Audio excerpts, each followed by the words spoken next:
નમસ્કાર વિદ્યાર્થી મિત્રો, ધોરણ 11 એકાઉન્ટ નંબર ચેપ્ટર નંબર 5 છે હિસાબી સમીકરણ અને ધંધાના વ્યવહાર. આપણે આ ચેપ્ટર ની અંદર માત્ર હિસાબી જે સમીકરણ છે એના વિશે જ સમજૂતી મેળવવાની છે. આપણે આ ચેપ્ટર માંથી એને હિસાબી સમીકરણ લગતા જે વ્યવહાર કે એના લગતા જે દાખલા છે એનો આપણે અભ્યાસ કરવાનો નથી. માત્ર શેનો અભ્યાસ કરવાનો છે? હિસાબી સમીકરણ જે છે એ જ આપણે એને સમજૂતી મેળવવાની છે. હિસાબી સમીકરણની સમજૂતી મેળવતા પહેલા આપણે જોઈએ કે કોઈ પણ ધંધો હોય, કોઈ પણ એકમ હોય, ભાગીદારી પેઢી હોય કે પછી કંપની હોય, એનો મુખ્ય હેતુ નાણાકીય હિસાબો તૈયાર કરવાનો હોય. શું હોય કે ભાઈ નાણાકીય તો કે હિસાબી પદ્ધતિનો મહત્વનો હેતુ શું છે? તો કે આપણે નામો લખી છે, હિસાબી પદ્ધતિ લખી છે, એનો હેતુ શું છે? તો કે નાણાકીય હિસાબો તૈયાર કરવા. કે ભાઈ હિસાબો જે તૈયાર કરી તેમાં મુખ્ય 3 ખાતા બનાવે. વેપાર ખાતું, ત્યાર પછી નફા નુકસાન ખાતું,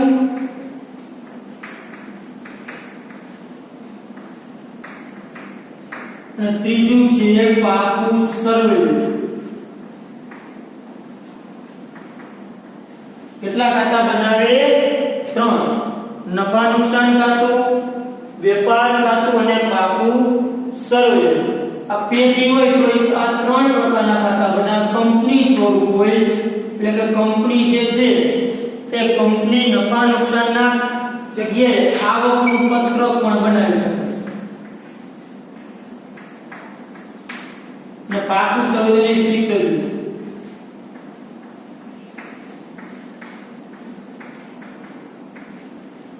અથવા તો નાનું ખાતું પણ. આ જે ખાતાનો વધારે અભ્યાસ છે આને વાર્ષિક હિસાબ કહેવાય. શું કહેવાય? વાર્ષિક હિસાબ. એના ઉપરથી આપણે ધંધાની પરિસ્થિતિની બધું જાણી શકીએ છીએ. આપણે ચેપ્ટર નંબર 2 માં આના વિશે અભ્યાસ કર્યો. છેલ્લે વાર્ષિક હિસાબો તૈયાર થાય. આ મુદ્દે પરથી ખાતા કરતા હોય કાચું સ્વયં છે શું તૈયાર થાય? વાર્ષિક હિસાબ.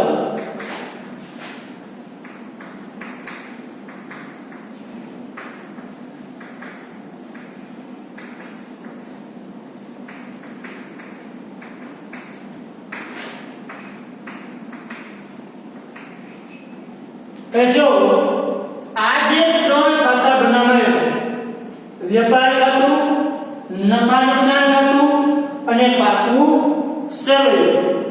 હવે આ જે માહિતી છે એ આપણે સમજી ગયું. ધંધાની અંદર લાસ્ટમાં 3 પ્રકારના ખાતા બનાવે. વેપાર ખાતું એના ઉપરથી કાચો નફો કે ખોટ ગણી શકે. ધંધાને કેટલો કાચો નફો થયો છે કે કેટલી કાચી ખોટ થઈ છે. નફા નુકસાન ખાતું તમે બનાવો એ ધંધાને ચોખ્ખો નફો કે ચોખ્ખી ખોટ ગણી શકે. શું જાણી શકાય? ચોખ્ખો નફો કે ચોખ્ખી ખોટ. અને પાકું સર્વે છે એ ધંધાની આર્થિક સ્થિતિ રજૂ કરે કે ધંધાની પરિસ્થિતિ કેટલી છે. એટલે પાકા સર્વે જે છે એના 2 અંગ છે. કેટલા અંગ છે? 2. મૂડી દેવા અને મિલકત. મૂડી દેવા અને મિલકત આ પહેલું અને આ છે બીજું. કોઈ પણ ધંધાની તમારે આર્થિક સ્થિતિ જાણવી હોય તો એના પાકા સરવૈયા ઉપરથી જાણી શકાય છે. કેમ કે ધંધાકીય વ્યવહારની છેલ્લી અસર છેલ્લે તો એની અસર ક્યાં પડશે? પાકા સરવૈયા ઉપર જ અસર થાય છે. જે કાંઈ ખાતાના નિયમ મુજબ, ખાતાના પ્રકાર મુજબ આપણે અભ્યાસ કર્યો. આ મન કઈ રીતના લખાય એ પણ આપણે જોઈ ગયા છે. એ બધી આપણે નિયમને ધ્યાન રાખી છેલ્લી અસર જે છે એ આ પાકા સરવૈયા ઉપર પડે છે.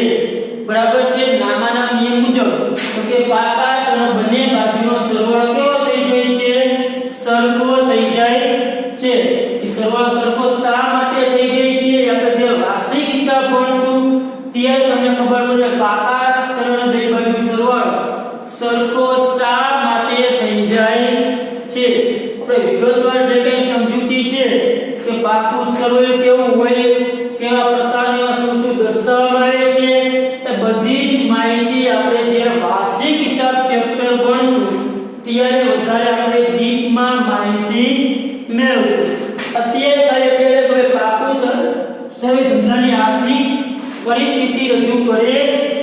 વેપાર ખાતું, નાનું ખાતું ને પાકું સરવૈયું, આ ત્રણ પ્રકારના ખાતા જેને કહીએ બનાવવામાં આવે છે.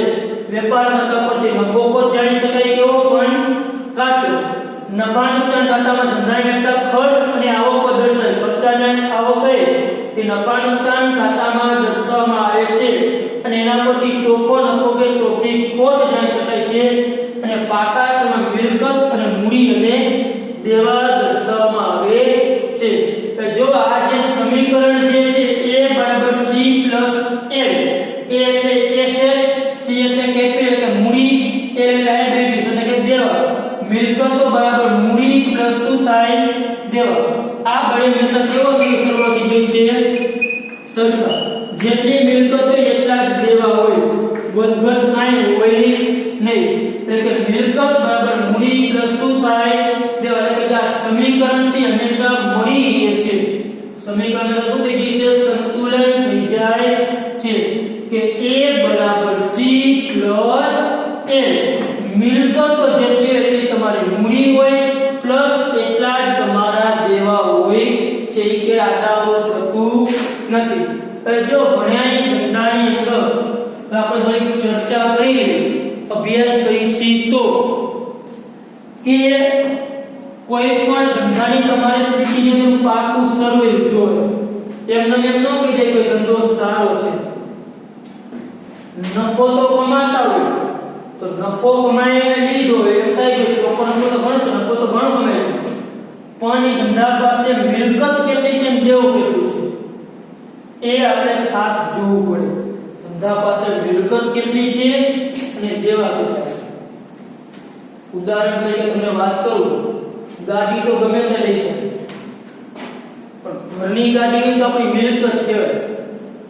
લોન ઉપર લીધી હોય તો આપણે ચૂકવવાની છે. તમે કોઈ પણ ધંધો સ્ટાર્ટ કરો છો પણ એ જે કઈ મિલકત તમારીમાં કેટલી છે દેવું કેટલું છે.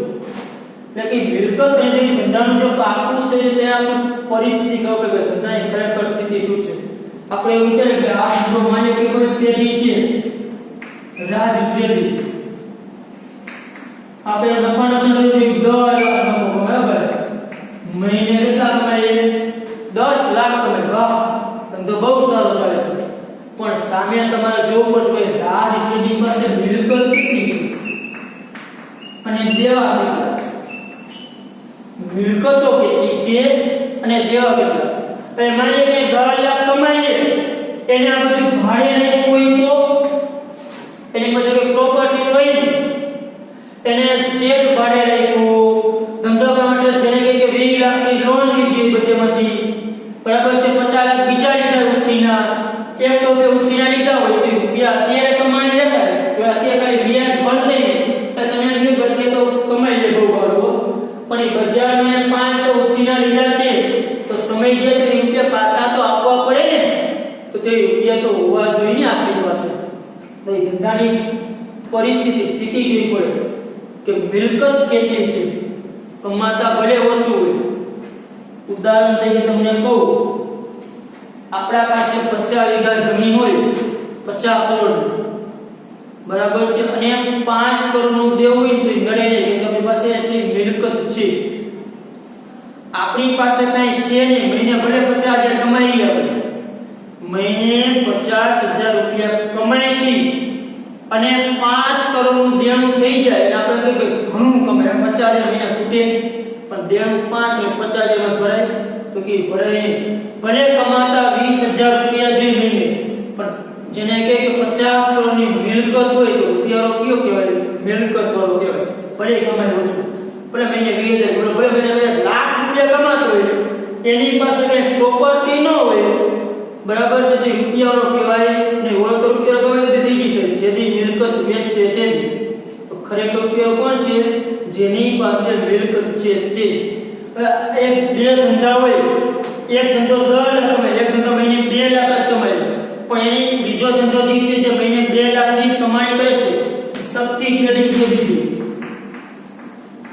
એ મહિને 2 લાખ જ કમાય છે, આ 10 લાખ કમાય.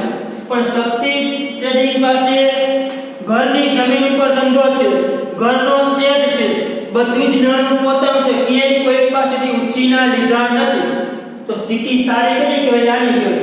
તો એની પાસે 15 વીઘા જમીન લીધી હોય, એ જમીનની કિંમત જેને કહે કે 30 કરોડ હોય, તે ધંધો જેના પર છે તો મિલકત તો આવીને ધંધાની વસાવેલી છે ને, કે ધંધાની મિલકત ગમે તેની ધંધો બંધ કરે તો એના મિલકત રૂપિયા આ ધંધો બંધ કરી દે, એ બધું એને ભાડે કે ભાડા વાળા કરી બાંધો તો તમારે વેચી નાખજો, એના પર દેવ એના કે વેચવા જેવું રહીએ કે એની પાસે તે ઘરનું છે જ.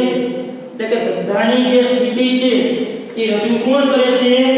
પાકું સર્વે રજૂ કર્યું. તમારે કમાવું ભલે ગમે એટલા, પણ તમારી પાસે મિલકત કેટલી છે સામે મૂડી એને દેવા કેટલા છે, એ મહત્વની વસ્તુ છે કે ભાઈ તમારી પાસે દેવા તમે ઉછીના કેટલા લીધા છે અને તમારી પાસે ઘરની મિલકત કેટલી, તમારી પાસે પ્રાઇવેટ મિલકતો કેટલી છે, એ મહત્વની વસ્તુ છે. બરાબર છે? તમારીથી કાંઈ થતું નથી. એટલે કે છેલ્લી અસર તો આ પાકા સરવૈયા ઉપર જ પડે છે કે ધંધાની આર્થિક સ્થિતિ રજૂ કરે છે. તમે કમાતા ઓછા હોય પણ તમારી પાસે પ્રોપર્ટી સારી હોય તો એ વ્યક્તિ અમીર કહેવાય. કમાતા જાજે પ્રોપર્ટી ઓછી હોય તે વ્યક્તિ અમીર કહેવાય નહીં. વ્યક્તિની દ્રષ્ટિએ તમને સમજાવું તો જે વ્યક્તિનો પગાર સારો છે એની પાસે કઈ મિલકત નથી, એક વ્યક્તિનો પગાર ઓછો છે એની પાસે પ્રોપર્ટી જાજી છે, અમીર કોણ કહેવાય? પૈસાવાળો. જેની પાસે મિલકતો છે ને એ વ્યક્તિ કહેવાય. કોણ કહેવાય? જેની પાસે મિલકતો છે એ વ્યક્તિ રૂપિયાવાળો કહેવાય. શક્તિ ટ્રેડિંગ ભલે 2 લાખ જ કમાતી હોય, આ ભલે 10 લાખ કમાય, પણ આના ઉપર જેને કે 50 10 લાખ કમાય, બરાબર છે, એના પર 5 કરોડનું દેવું છે ઉછીના રૂપિયા, તો આ 10 લાખ કમાય ત્યાં ગમે તે 5 કરોડ પાછા તો આપવા પડશે ને. અને આ ભલે 2 લાખ જ કમાય, પણ રૂપિયા પાછા આપવાના ના, બધી ઘરની છે મિલકત, ક્યાંય ઉછીના લીધેલા છે નહીં. એટલે મહત્વની વસ્તુ આ છે, તમારી પાસે પ્રોપર્ટી કેટલી છે, બરાબર છે, મિલકત કેટલી છે. વેપાર ખાતું શું રજૂ કરે? કાચો નફો કે કાચી કોણ, નફા નુકસાન ખાતું ચોખ્ખો નફો કે ચોખ્ખી કોણ, અને પાકું સર્વે તમારી ધંધાની પરિસ્થિતિ એટલે મૂડી દેવા ને મિલકતો દર્શાવે, ખબર પડે કે આ ધંધાનું દેવું કેટલું છે અને ધંધા પાસે મિલકત કેટલી છે. ખાલી નફો જોઈ ખબર ન પડે કે ધંધો કેવો છે. તમારે આર્થિક સ્થિતિ જાણવી હોય તેનું પાકું સર્વે જોવું, ત્યાં ખબર પડે કે આ કેવો હોય. બહારથી તો દેખાવ બધું સારું કરે, ખરેખર તો માહિતી ક્યારે મળે? અંદર ઉતરી ત્યારે. હવે આ સમીકરણ મળી ગયે છે મિલકતો બરાબર મૂડી પ્લસ દેવા, કઈ રીતે એ આપણે પછી જોઈએ. એની અસર છે કે આ મિલકતમાં વધારો ઘટાડો થશે. શેમાં વધારો ઘટાડો થશે? ફક્ત એમાં જ, એટલે મિલકત. રોકડા ધંધામાં લાવો તો રોકડ વધે અને શું વધે છે? મૂડી વધે છે, માલિક લાગે તો. પણ મિલકતમાં અલગ, કોઈ મિલકત તમે લ્યો તો મિલકત એટલે થાય શું? માની લો કે તમે 10 લાખની જમીન લીધી, 10 લાખ રૂપિયા શું લીધી? જમીન. તમે 10 લાખની જમીન લીધી, તો જમીન એટલે જમીન ધંધામાં રોકડ ધંધામાંથી શું થાય છે? આ જાય, આ જમા થશે, આ ઉધાર થશે. એક મિલકત આવી, એક મિલકત શું થઈ ગઈ? મિલકતમાં વધારો ઘટાડો થયો, મિલકતમાં ફેરફાર થયો. એક મિલકત વધી, એક મિલકત ગઈ.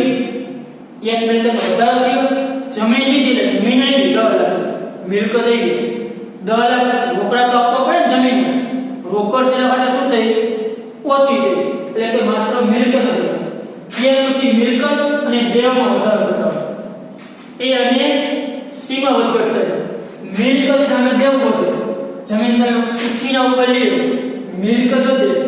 અમે જેને કહેવાય કે કેપિટલ, મૂડીમાં શું થતો હોય? ઘટાડો. તમે મિલકત લીધી એના કારણે મૂડીમાં ઘટાડો થાય. એ અને એમાં વધારો ઘટાડો, એટલે કે મૂડી અને દેવામાં વધારો ઘટાડો, મિલકત અને દેવામાં વધારો ઘટાડો. મિલકત તમે લોન ઉપર લ્યો તો તમારું દેવું વધે, અને મિલકત વધે પણ એમાં શું થાય? દેવું પણ વધતું હોય છે. અને છેલ્લે મૂડી અને દેવ વધારો ઘટાડો, બરાબર છે. દેવ વધે અને મૂડી ઘટતી હોય, મૂડી વધે તો દેવ ઘટતું હોય. એટલે કે સી અને એલ એટલે કે એક જ બાજુ હશે તો એકમાં જ વધારો ઘટાડો થતો, એક બાજુ જ વધઘટ થાય, પ્લસ માઈનસ થતું હોય. એટલે કે આ જે છે હિસાબી અસર થઈ ધંધામાં માલને લગતા અને મિલકતને લગતા અને ઉપજ ખર્ચને લગતા વ્યવહારો હોય છે. સી એટલે કે મૂડી અને દેવામાં વધઘટ થાય. મૂડી વધે દેવું હોય અથવા તો મૂડી વધે દેવું ઘટતું હોય. ખાલી અસર કઈ બાજુ થાય? એક બાજુ પ્લસ માઈનસ થઈ જાય. મૂડી વધે દેવું ઘટી ગયું હોય. કોક પાસે તમે ઉછીના લ્યો, દાખલા તરીકે લોન લીધી, લોન આપણે લોન લઈ આપણે મૂડી જ વહી દીધી. લોન ના ધંધામાં રૂપિયા આવ્યા, મૂડીમાં વધારો થાય, સામે દેવ શું થયું? વહી મૂડી એટલી ઓછી, અમે દેવામાં શું થયું? એટલો વધારો. એ અને એલ મિલકત અને દેવામાં વધઘટ થાય. એ અને એલ માં વધારો ઘટાડો. શેમાં? મિલકત અને દેવ. કારણ મિલકત વધે આપણે દેવ વધતું હોય. મિલકત ને તો ઉછીના રૂપિયા લીધી તો મિલકત વહી ગઈ, અને દેવ વધતું હોય. હવે ઉછીના રૂપિયા લઈને તમે મિલકત લ્યો તો દેવ શું થાય? તમારું વધે. એ પછી એ અને સી માં વધારો, મિલકત અને મૂડીમાં વધારો થાય. મિલકત લીધી તમે મૂડી, તમે જે રૂપિયા લાવ્યા છો એમાંથી તો મૂડીમાં શું થાય? એટલો પાછો ઘટાડો. ધંધાની મિલકત થાય પણ સામે એટલી મૂડીમાં ઘટાડો થતો હોય છે. એટલે કે જે હિસાબી સમીકરણ છે એની આ ચાર અસર થાય છે. આ ફક્ત એમાં જ અસર પામે. આપણું જે કંઈ વ્યવહાર થાય એ વ્યવહારની ખાલી મિલકત ઉપર અસર થાય, અથવા મિલકત અને મૂડી બંનેમાં અસર થાય એ વ્યવહાર, અથવા તો જે વ્યવહાર થયો એ મિલકત અને દેવામાં અસર પામે, અથવા તો એ વ્યવહારથી મૂડી અને દેવામાં વધઘટ થતી હોય છે. એટલે કે હિસાબી સમીકરણ ચાર ઉપર અસર કરતી હોય છે. હિસાબ માલને લગતા અને ઉપજ ખર્ચને લગતા પણ વ્યવહારો જોઈ શકી છે. મજૂરી જેને કહેવાય તો કે માલને લગતા વ્યવહાર છે. ત્યાર પછી ઉપજ ખર્ચને લગતા વ્યવહાર એટલે કે ત્યાર પછી મિલકતની ખરીદ વેચાણના અને નાણાંના ઉછેર લગતા અને ઉછેરના નાણાં પરતને લગતા વ્યવહારો હોય છે. મિલકતની ખરીદ વેચાણના પણ વ્યવહાર હોય છે. એનાથી પણ હિસાબી સમીકરણમાં અસર થાય છે. બરાબર છે. તે પછી માલને લગતા ખરીદ વેચાણ એટલે આ તમારું દેવું હોય તે દેવું બને. જો ખરીદી છે મિલકત, ખરીદી છે શું? મિલકત. ખરીદી કરો તમે તમારું દેવું શું થાય? વધે. વેચાણ કરો, મિલકત છે, બરાબર છે, તો વેચાણ મિલકત છે, નથી મિલકત અસર થાય. બરાબર છે. ઉધાર ખરીદી કરો આપણું દેવું વધે, દેવામાં શું થાય? વધારો. ભલે અત્યારે દેવું છે, ભવિષ્યમાં રૂપિયા આવશે કરે, પણ ઉધાર કરો તો દેવામાં વધારો થતો હોય છે. પછી નાના ઉછીના લે તો આપણું દેવું વધે, મિલકત ભરાય, રૂપિયા આવ્યા, એનાથી પણ દેવામાં વધારો થતો હોય છે. બરાબર છે. મૂડી લાવો અને મિલકત કે તો મૂડી ઘટે, મિલકત તમારી વધે, તમારા ઘરના રૂપિયામાંથી લ્યો. તો હવે આપણે જોયું છે કે સમીકરણ સરખું શા માટે થઈ છે એનો આપણે અભ્યાસ કરી. બરાબર છે. તમારે આ હિસાબી સમીકરણ છે એ ખાલી યાદ રાખવાનું છે કે a બરાબર c પ્લસ a. a એટલે મિલકત, c એટલે મૂડી, a એટલે દેવા. અને આ જે હિસાબી સમીકરણની અસર કઈ રીતના થાય છે એ અસર ખાસ જોવાની છે. હવે હિસાબી સમીકરણ શા માટે મળી રહે છે? હંમેશા બંને બાજુ સરવાળો સરખો શા માટે થઈ જાય છે એના વિશે આપણે થોડી સમજૂતી મેળવીએ. હવે જો હિસાબી સમીકરણ સરખું એટલા માટે થઈ જાય છે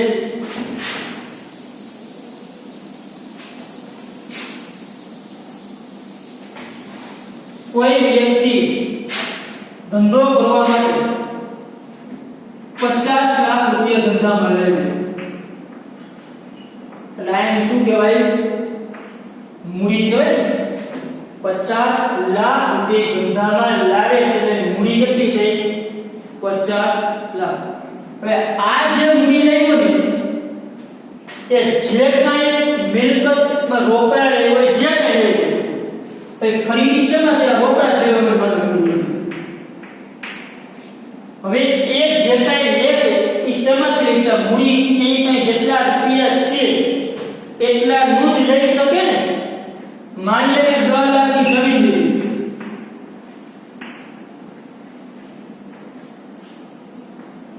10 લાખનું મકાન લાવ્યું,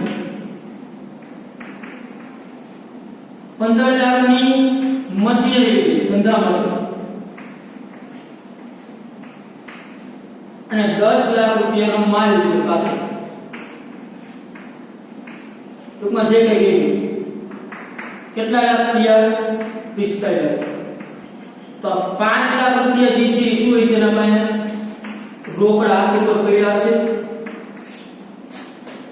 ફરીથી મૂડી જે છે એ આ બાજુ દર્શાવી 50 લાખ સામે એને મિલકત કેટલી લીધી આ મિલકત લીધી આ એની મિલકત આ એની મિલકત આ એની મિલકત આટલી વસ્તુને મિલકતો લીધી સામે તેની પ્રોપર્ટી થઈ તો આ બાજુ 50 લાખ થી આ બાજુ છે કેટલા 45 લાખ તો કે 5 લાખ રૂપિયા જે પડ્યા છે એટલા રૂપિયાની ભાઈ લીધા હોય એના રૂપિયા કેવા છે રોકડમાં તો રોકડ એ શું કહેવાય મિલકત જ કહેવાય એટલે 5 લાખ રૂપિયા રોકડમાં પડ્યા છે 45 લાખ રૂપિયા શું કર્યો ખર્ચો કર્યો તો આના પર તો કહી શકાય બંને બાજુ કેવો સરળ થઈ ગયો એક ભાઈ 50 લાખ હોય અને 80 લાખ નું કઈ વસ્તુ લઈ શકે ત્યારે એની પાસે લાવ્યો તો 50 લાખ અને ખર્ચ કરો છે 80 લાખ મોટો ધંધો કરવો છે જમીન જેને કે 30 લાખ ની લીધી મશીનરી 30 લાખ ની લીધી મકાન 20 લાખ નું બાંધ્યું ખાલી આમાં 80 લાખ રૂપિયા વાપરવો છે કઈ રીતે વાપરી શકે એની પાસે તો 50 લાખ અને કોઈ 80 લાખ વાપરે તો એનો મીનિંગ 30 લાખ રૂપિયા શું લીધા હોય કોઈ પાસે એના ઉછીના લેવા તો જ 80 લાખ રૂપિયા વાપરી શકે એને 80 લાખ ની મિલકત તો લેવી છે મારે એને લઈ લીધી પણ એની પાસે તો કઈ કેટલા 50 લાખ રૂપિયા તો 80 લાખ નું કઈ રીતે મિલકત લઈ શકે તો એને શું કરવું હોય કે 50 લાખ ની જે કઈ મિલકત એની માટે પતી જાય એને 3 લાખ રૂપિયા શું કર્યા હોય કોઈ પાસેથી ઉછીને લીધાને શું કહેવાય દેવ લીધા 50 લાખ ની મૂડી પ્લસ દેવ કેટલું 30 લાખ સામે 80 લાખ ની મિલકત થઈ ટૂંકમાં તમારી પાસે જેટલા રૂપિયા આપણે હોય ને એટલી જ ખરીદી કરી શકીએ જો એનાથી વધારે ખરીદી કરી તો દેવ થશે અને જો એનાથી ઓછા હોય તો જેટલા આપણી પાસે હાથમાં રૂપિયા પડ્યા રહે બરાબર છે પછી જે ખરીદ વેચાણ જે વ્યવહાર થાય ધંધાની અંદર એનાથી તો મિલકત અને દેવામાં વધઘટ થતી ગઈ રોકડેથી ખરીદી કરો તો રોકડ વધારે ધંધામાંથી માલ જાય છે ઉધાર ના કરો તો જેને કહેવાય કે લેણું વધે તમારો ફાયદો થાય તમારો બરાબર છે અને કે આના કારણે આ જે હિસાબી સમીકરણ છે એ બંને બાજુ મળી રહે છે આપણી પાસે જેટલા રૂપિયા હોય એટલા જ આપણે વાપરી શકીએ આપણી પાસે ખીચામાં જેટલા રૂપિયા તમે એટલા જ વાપરી શકો 50 રૂપિયા ખીચામાં આપણે વાપરી કેટલા શકીએ પછી તમે ચાની વાપર્યા હોય તો 10 રૂપિયા ખીચામાં તમારે પડી જાવ 10 રૂપિયા તમારા ખીચામાં પણ તમે 60 રૂપિયા વાપરી નાખો તો 60 રૂપિયા વપરાય નહીં 50 તો 10 રૂપિયાનો આપણું શું ક્યાં બોલતું હોય દેન કોઈ દુકાનદાર પાસે જાય કે ભાઈ 60 રૂપિયા વસ્તુ દે 60 દે તમને તમે 50 તો તમે શું કે ભાઈ 60 રૂપિયા 10 રૂપિયા મારા બાકી તો 10 રૂપિયા જે બાકી છે ને એ આપણું શું છે દેવું થયું તો દેવું આપણે દર્શાવવું પડે ભવિષ્યમાં ગમે ત્યારે એ 10 રૂપિયા જે દેવું છે એ આપણે એ દેવાની ચૂકવણી કરવી પડશે આજે નહીં તો કાલે ટૂંકમાં જે કાંઈ દેવું છે એની આપણે ચૂકવણી કરવી પડે છે એટલે કે જે હિસાબી સમીકરણ છે એના પર જે વાર્ષિક હિસાબ છે આના પર નિર્ભર છે અને આના કારણે વાર્ષિક હિસાબમાં જે પાકું સરવાળો હોય છે એના બંને બાજુના સરવાળા સરખા થઈ જાય છે બરાબર છે એટલે કે અહીંયા આપણે ખાલી તમારા સમીકરણની જે અસર છે એનો જ અભ્યાસ કરશે બીજું તમારામાંથી કાંઈ અભ્યાસ કરવાનો નથી જો આ કાંઈ નો સમજણતામાંથી આપણે જે દાખલા છે એ દાખલા આપણે કરવાના છે એટલે કે આ ચેપ્ટરમાંથી માત્ર તમારે જે MCQ અને જે એક વાક્યના જે પ્રશ્ન આપ્યા હોય ખાલી MCQ જ આપ્યા છે એટલે કે નવનીતમાં જે MCQ આપ્યા હોય તે ખાલી MCQ તમારે તૈયાર કરી નાખવા તો તમને MCQ આપણે આમાંથી પૂછવામાં આવશે અન્ય કોઈ વસ્તુ પૂછવામાં આવશે નહીં બરાબર છે અહીંયા આપણું ચેપ્ટર નંબર જે 5 છે એ ચેપ્ટર પૂરું થશે ચાલો થેન્ક યુ